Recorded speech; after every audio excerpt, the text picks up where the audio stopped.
ustedes. Padre, en el nombre de Jesucristo, estamos delante de su presencia, Señor, para darle gracias en esta tarde y en este día glorioso, Padre, en el nombre santo y sagrado de Jesucristo, y estamos saludando al mundo entero en este momento con las bendiciones del Padre, del Hijo y del Espíritu Santo, sabiendo que esta palabra va a llegar a todas las personas del mundo y que todos van a disfrutar de este mensaje de la palabra del Señor en estas tardes tan hermosas que nos han tocado vivir este mes, que ya este día estamos comenzando en lo que se llama verano. Entonces quiere decir que si ustedes están viendo acerca de las profecías, cómo está sucediendo en el mundo entero, podemos estarles diciendo también que desde el día 7 de junio la luna no apareció por ninguna parte, apareció apenas hasta ayer casi a las 8 de la noche, y luego cuando ya eran las 11 de la noche desapareció. Esto quiere decir que estamos viviendo el libro de Mateo y el libro de Apocalipsis, que es el libro de las revelaciones. Quiere decir que estamos viviendo los tiempos apocalípticos que dice la palabra de Dios que iban a suceder en este último tiempo, que la luna no iba a dar su resplandor y luego el sol también se iba a oscurecer, y también que las estrellas de los cielos caerían, y también tenemos otras cosas más, otros eventos muy importantes en la Sagrada Escritura que nos anuncian todo lo que está pasando en el mundo entero. Y hemos estado hablando acerca de política, religión y economía. Hemos estado tocando varios puntos. Ciertamente que yo no soy una PhD para decirles a ustedes, pero me gustaría que ustedes junto conmigo nos acompañemos juntos para aprender de la palabra de Dios, porque somos solamente discípulos, y como discípulos tenemos que honrar al Maestro que es mayor que nosotros, y es Jesucristo.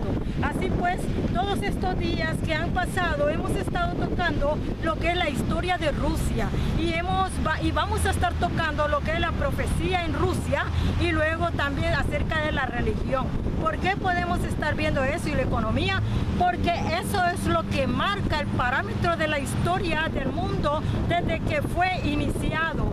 Porque cuando usted mira el conglomerado de gente, de religión y todo, usted puede estar mirando también que hay detrás de todo esto. Tenemos hombres importantes, hombres que, por decir así, son los que manejan el mundo a través de la economía. Entonces, pues, pero ahora solamente voy a tocar lo que es Rusia en su historia para que veamos los dos ángulos, las dos caras de la moneda. ¿En qué forma? Bueno, podemos estar viendo a la Rusia de los zares y vamos a estar viendo a la Rusia socialista. ¿Por qué vamos a estar viendo todo esto? Bueno, porque a veces nosotros nos inclinamos en los países a tener como que nosotros amamos tal o X partido político, y hasta gente muere por eso y hasta se pelean por eso. ¿Y qué sucede? Pues que cuando no entendemos estas cosas, nosotros tendemos a hacer discordias por todo esto, y no nos estamos dando cuenta de que solamente estamos siendo manipulados, manejados por personas. Entonces, por eso es que yo traigo las dos caras, como dicen, de la moneda, de lo que es la historia de Rusia. Hemos estado viendo la historia de los zares, o de los zares, mejor dicho, y hemos estado viendo acerca de Catalina 1, Catalina 2, Pedro 1, Pedro 2, Pedro 3. Hemos estado viendo pues que Pedro 3 se enlazó en matrimonio con Catalina 1. Y entonces podemos ver el enlace de lo que es Alemania con Rusia. Entonces, por eso es que cuando usted mire en la profecía bíblica, cuando hable que quiénes son los que van a la guerra con Rusia, ahí se va a estar dando cuenta usted. Bueno, cuando vamos al libro de Génesis, en el capítulo 10, podemos estar viendo pues que Rusia, el príncipe que habla, la escritura dice que es de Gog, de la ciudad de Magog. O sea, ¿cómo está diciendo pues que hay un príncipe? Que príncipe le dice la palabra de Dios, es príncipe de Gog, y también habla de Magog, los magogitas. ¿Por qué? Es que Dios está tan interesado en que se dé a conocer la historia del mundo en la profecía tocante a Rusia. ¿Por qué? Porque estos tres hombres nacidos de Noé, que serían Sem, Cam y Jafet, estos tres son los hombres que la historia marca que de aquí volvió a nacer la humanidad. ¿Por qué? Porque recordemos que fue destruida destruida por un diluvio. Y después de que fue destruida, Dios bendijo a Sem, Cam y Jafet. ¿Y qué pasa? Pues que de ellos vienen los magogitas, de este Jafet. Podemos ver pues la historia. Es cierto que después vamos a hablar acerca de la profecía, pero no ahora. Aquí comenzamos. En el 1923, 1847, el círculo se disolvió en 1849 y Piotr Chevsky y sus amigos fueron enviados a Siberia. En 1846, por instigación de Taras Shevchenko, ¿cómo dice aquí? Shevchenko, 1814-1861 se fundó en Kiev la Sociedad de Cirilo y Metodio. Cuando vemos a Cirilo y Metodio, son dos personajes de la historia de dos religiones, o sea, la religión católica romana del Oriente.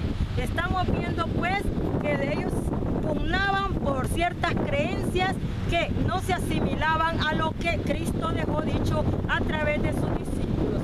Entonces ellos cuestionaron la escritura, ellos dieron avances solamente psicológicos o filosóficos de lo que era la palabra de Dios en la mente de ellos. Por eso es que tenemos a Cirilo y Metodio y ellos siguieron todas estas enseñanzas de estos hombres. Después miraremos quizás un poquito de Cirilo y Metodio.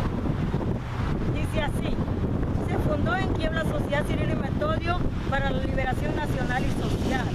Se formaron otras sociedades secretas en Lituania, Estonia, Georgia, Azerbaiyán, Armenia y Kazajstán. La política exterior de Nicolás I. Vemos la historia, la política de Nicolás I en lo que es la política exterior. O sea, las alianzas con los países vecinos, las guerras, el avance de territorios, el avance de esclavos, y en la Rusia interna estamos viendo lo que sería el zar manipulando a la sociedad, a los campesinos y a los trabajadores de la ciudad. Entonces podemos ver pues, Rusia tenía enemigos por fuera, por todas las conquistas y por todas las cosas, vasallajes que había. Pero tenemos a Rusia también con problemas internos que se le revolucionaban los campesinos y los obreros por causa de que los hacían trabajar muchas horas.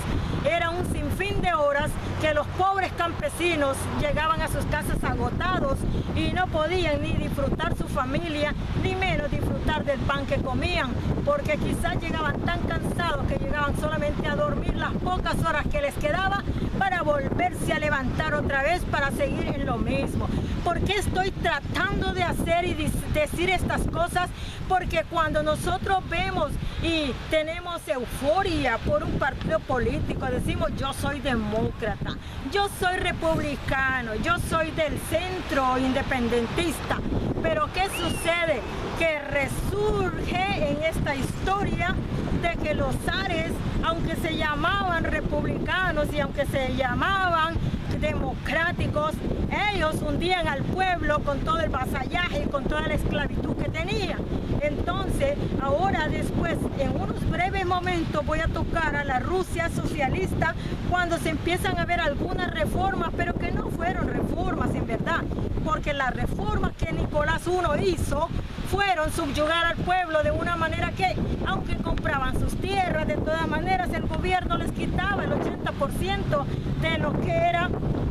Como vamos a ponerlo de ejemplo, por ejemplo aquí en los Estados Unidos. Aquí en los Estados Unidos usted compra una casa y esta casa tiene termitas. Entonces, ¿qué compra usted? Casa con termitas y son carísimas. Entonces, ¿qué sucede? Usted le venden una casa y la casa se la financia el banco, pero usted paga 3 casas y le dieron una casa. Le cobran tantos impuestos que usted ya no sabe para dónde ir. Entonces, eso es lo que pasó en Rusia.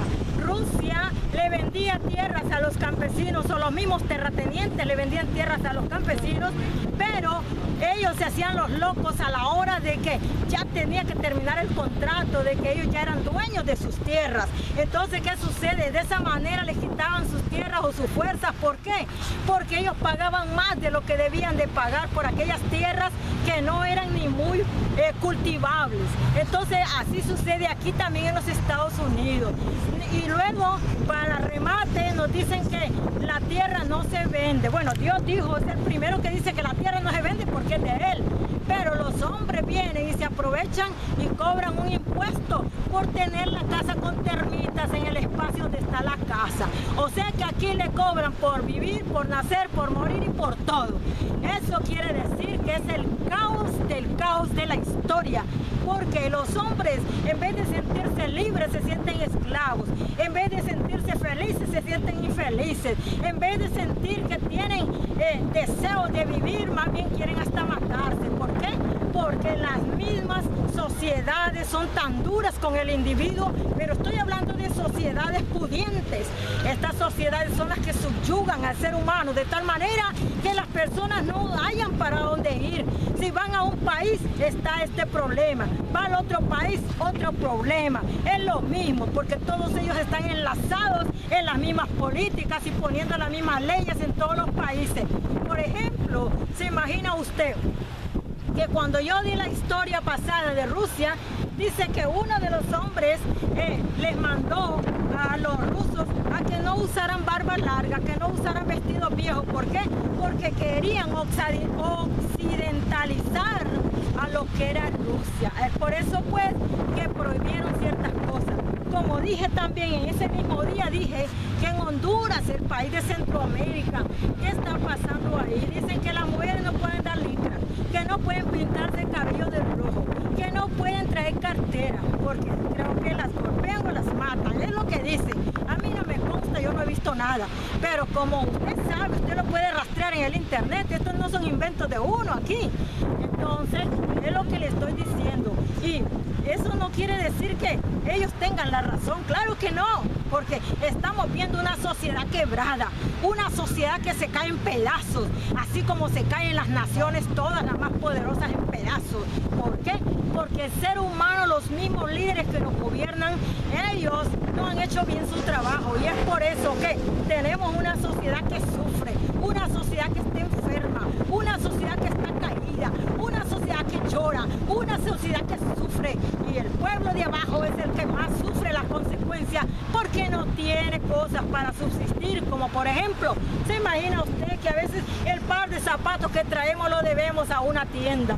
Entonces, ¿qué sucede? Pues que vivimos como prácticamente teniéndolo todo como un pájaro en jaula. Y eso es la historia de los países y los gobiernos que gobiernan a la humanidad. Mientras ellos viven bien y mientras ellos disfrutan de todo, el pueblo disfruta de lo que puede y aún todavía les cuesta sobrevivir. Es por eso que voy a tocar lo que es la política exterior de Nicolás I, de 1820 a 1850. La política exterior de Nicolás I estuvo dominada por el peligro de la revolución o la cuestión de Oriente. En septiembre de 1831, las tropas rusas aplastaron el movimiento de liberación polaco. Entonces, ¿qué pasó aquí? Dice, Polonia fue declarada parte indivisa del Imperio Ruso. Y luego dice también, las revoluciones de 1848 enloquecieron al zar, el cual acudió en ayuda del emperador Francisco José I para aplastar al ejército revolucionario húngaro o de Hungría. Este Francisco José I, me suena que es el hermano de Napoleón Bonaparte. La guerra ruso-turca de 1828-1829 dio a Rusia el estuario del Danubio y el litoral oriental del Mar Negro. En 1833, un tratado de amistad consolidó las relaciones entre ambos países. El zar quiso entonces llevar su influencia a los Balcanes y entenderse con Inglaterra. Pero Napoleón III hizo romper el tratado de amistad. En febrero de 1854 se declaró la guerra de Crimea. Otra vez volvemos a ver a Crimea en la historia, que duraría hasta el otoño de 1855. Rusia, técnica y económicamente más débil, tuvo que hacer frente a ataques en las costas del mar Báltico y del Océano Pacífico, pero fue en Crimea donde se situaron la mayor parte de las fuerzas. El sitio de Sebastopol duró casi un año. Nicolás I murió, entre tanto, en este tiempo, a principios de 1855. Los almirantes Vladimir Alexander Kornilov, 1806-1854, Pavel Stepanovich y Najímov, 1802-1855, y Vladimir Ivanovich Istomin, 1809-1855, organizaron una heroica defensa de la ciudad, pero los franceses se apoderaron del cerro de Malakoff y los rusos lo abandonaron. El Tratado de París de 1856 prohibió a Rusia toda la flota de guerra y toda fortaleza en el Mar Negro y le arrebató el derecho de protección sobre las poblaciones de los Balcanes. Rusia antes de la reforma campesina. Y es ahí cuando yo les estaba diciendo que ellos les hacían un préstamo, les daban tierras y tenían que pagarla por mucho tiempo, por muchos años, hasta que al final era de ellos, pero mientras se la vendían como pepitas de oro. Y eso es lo que pasaba con ellos. Ahora podemos ver en las reformas administrativas también que pasaba lo mismo. Ponían leyes y hacían juramentos, pero estas cosas no se llevaban a cabo. Por lo tanto, el pueblo debilitaba y es por eso que se hicieron las grandes revoluciones. Pero vamos a ver la reforma militar de 1874. Intentó aprovechar, dice, la lección de la derrota de Crimea. O sea que en ese tiempo ellos perdieron Crimea.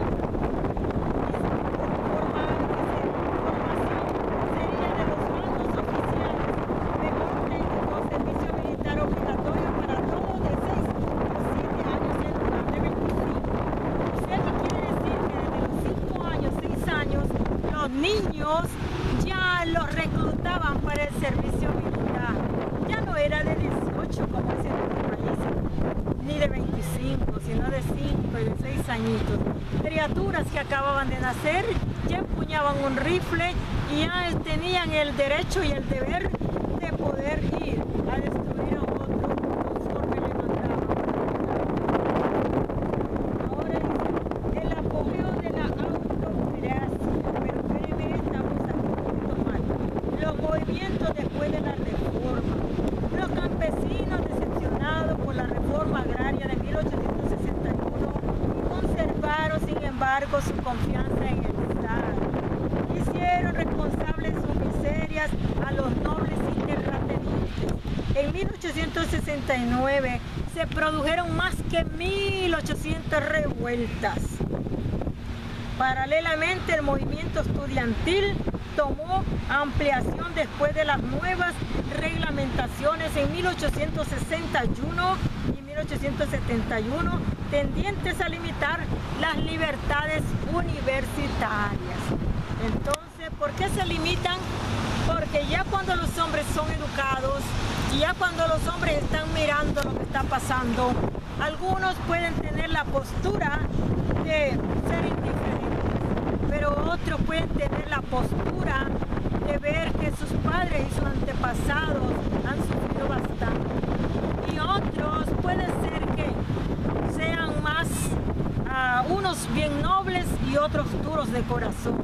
Entonces, por eso es que podemos ver pues a los universitarios restringidos, y es por eso que se levantan también junto con los campesinos y junto con los obreros para llevar a cabo las revoluciones. Dice aquí, vamos a lo que está pasando aquí. Dice, el terreno se hizo cada vez favorable a la actividad